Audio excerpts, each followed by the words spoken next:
Well, I think that the talks were collapsing because of the primary disagreement between Israel and Hamas. Hamas wants Israel to completely end the war and also withdraw its military infrastructure. The Israelis seem to want only a temporary truce at best to be able to release the remaining hostages and then resume military operations. And they want to maintain a long-term potential military presence in Gaza, at the very least in the Netzarim corridor in Rafah, but probably more expansive even than that because they don't want Hamas to ever regain control over Gaza City and reappear in northern Gaza. So American envoys are in Doha, Samuel. How real is President Trump's leverage over Hamas? Well, President Trump has, some and his administration have had a history of engaging with Hamas constructively. We saw with the release of Eden Alexander, and that was a notable success. But also, there's a lot of problems here because the Trump administration is seen as being firmly aligned with Israel's maximalist position. I mean, Trump's re-endorsement of the Gaza Riviera and some of the displacement of Palestinians is kind of a worrying thing.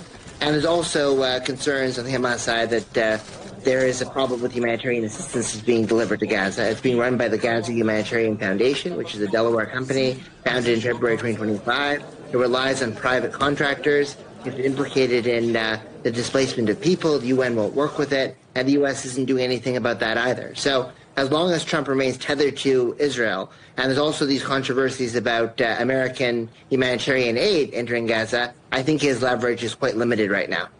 And even if Israeli demands on the ground on troops and control of aid centres are indeed met, how can that be enforced? Well, I think it's kind of quite difficult to enforce because there's so many different moving parts here. It's very possible that any kind of Israeli presence in Netzarim corridor or Rafah, even in a post-war scenario, would be attacked by Hamas and Islamic Jihad. There's also the regional dimensions to consider, too. I mean, there's been a ceasefire in Lebanon since late last year, but there's still continuing cross-border fire. And I think that pressure from Aoun and other Lebanese officials to disarm Hezbollah might make Hezbollah show that they're relevant and increase the likelihood of an escalation there. You've got the Houthis capturing vessels again on the Red Sea. So this is a very hard situation to enforce because there's also so many theaters that are intertwined together. And that's what makes this conflict so hard to resolve. It's not just an Israel-Hamas conflict. It's an Israel-Iran conflict and also a conflict between these various proxy militias in Israel, too.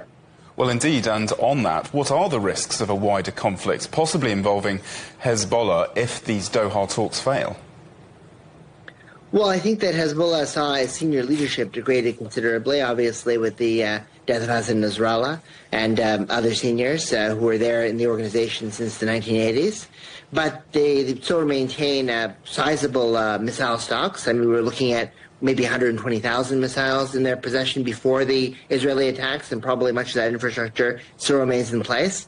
And the lower and mid-level command structure of Hezbollah has largely remained intact, and Hezbollah remains a political party with strong alliance networks inside Lebanon.